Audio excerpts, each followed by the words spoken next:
افشای داستان واقعی روابط دفاعی روسیه و ایران مثل ویدلی پونس اسکریپت پشت پرده و فراتر از شایعات. بیایید از حواشی بگذریم و به واقعیت‌ها بپردازیم.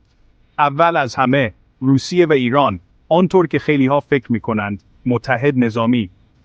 در واقع این امسال ولادیمیر پوتین رسما اعلام کرد که ایران علاقه‌ای به همکاری در زمینه پدافند هوایی ندارد.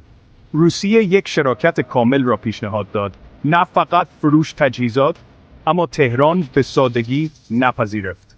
و آن سلاح‌های روسی که ایران در گذشته به دست آورد، آنها اصلاً ربطی به بحران اسرائیل و ایران نداشتند و به گفته مسکو طبق قوانین بین المللی بودند.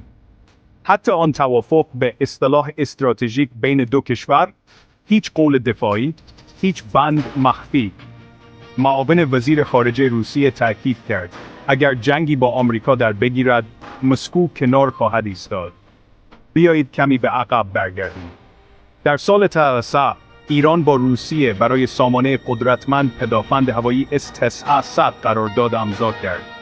نیروهای ایرانی حتی در روسیه آموزش دیدند، اما مشک‌ها هرگز نرسیدند به لطف فشار غرب و تحریم سازمان ملل.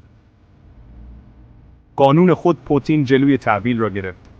با مسدود شدن S-300 ایران خلاقیت به خرج داد. تا سال 2010 آنها نسخه بومی خود را ساختند.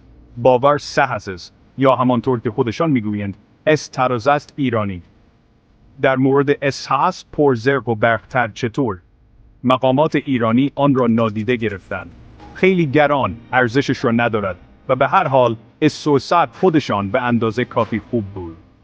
پس این ما را به کجا میرساند؟ روسیه فاصله خود را حفظ می‌کند. ایران تجهیزات خودش را می‌سازد و تمام صحبت‌ها در مورد یک محور نظامی، حداقل در حال حاضر، فقط همین است. این آخرین خبر است، مستقیما از BBC فارسی.